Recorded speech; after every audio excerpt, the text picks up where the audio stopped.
రాష్ట్రంలో గత 5 ఏళ్లలో గంజాయి డ్రగ్స్ తో పాటు మహిళలపై వేధింపులు ఎక్కువయ్యాయని తప్పు చేసేవారిని ఎట్టి పరిస్థితుల్లో వదిలిపెట్టే ప్రసక్తే లేదన్నారు ఏపీ హోంమంత్రి వంగలపూడి అనిత. సకినేటిపల్లి మండలం అంతర్వేది శ్రీ లక్ష్మీ నరసింహస్వామిని కుటుంబ సభ్యులతో కలిసి వంగలపూడి అనిత దర్శించుకున్నారు.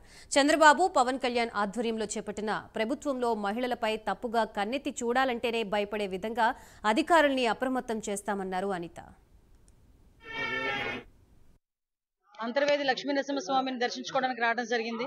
నేను ఎన్నికల ప్రచారం కూడా స్టార్ట్ చేసేటప్పుడు కూడా అంతర్వేది వచ్చి లక్ష్మీ నరసింహస్వామిని దర్శించుకొని ఆ తర్వాత ఎన్నికల ప్రచారం కూడా స్టార్ట్ చేయడం జరిగింది. అందులో భాగంగానే గెలిచిన తర్వాత వద్దామని నేను ఇక్కడికి అనుకున్నాను.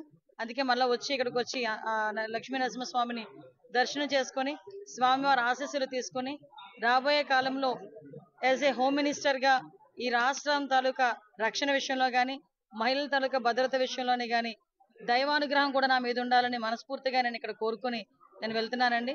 ఏదైతే చంద్రబాబు నాయుడు గారికి, పవన్ కళ్యాణ్ గారికి, మోడీ గారికి కూడా మంచి ధైర్యాన్ని, అదేవిధంగా అభివృద్ధి పదంలో ముందుకు నడిపించే విధంగా సహాయ తోడ్పాట్లు అందించమని నేను కోరుకోవడం జరిగింది. నాకు ఒక్కొక్కసారి అనిపిస్తుంటది, అమలాపురం ఒకసారి ఒక అమ్మాయి సూసైడ్ చేసుకుంటే ఇక్కడికి వచ్చి వాళ్ళ ఇంటిని కూడా పరామర్శించడం జరిగింది.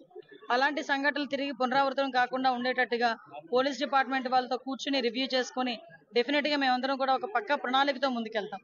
ఏదైతే రాష్ట్రంలో గంజాయి డ్రగ్స్ విపరీతంగా పెరిగిపోయి ఉన్నాయి, అదేవిధంగా ఆడపిల్లల మీద అఘాయిత్యాలు కానీ ఆడపిల్లల మిస్సింగ్ కేసులు కానీ చాలా ఎక్కువగా ఉన్నాయి లాస్ట్ 5 years లో. క్రైమ్ రిపోర్ట్ చూసుకున్నా కూడా చాలా క్రైమ్ రిపోర్ట్ ప్రకారం కూడా అనేకమైన సంఘటనలు జరిగిన దాఖలాలు కూడా అఫీషియల్ గా కనిపిస్తున్నాయి. వీటన్నిటినీ కూడా ఓవర్కమ్ చేయడమే కాకుండా ఈ రాష్ట్రంలో ఉన్న మహిళలకే కాదు సామాన్య ప్రజలకి కూడా వాళ్ళ తాలూకా భద్రత, వాళ్ళ ఆస్తుల తాలూకా భద్రత అన్ని కూడా మేము చూసుకోవాల్సిన అవసరం ఉంది. కాబట్టి దీని మీద పోలీస్ డిపార్ట్మెంట్ వాళ్ళతో మేమందరం కూడా మాట్లాడుకొని తగిన నిర్ణయాలు తీసుకొని యాజ్ ఎర్లీ యాజ్ పాసిబుల్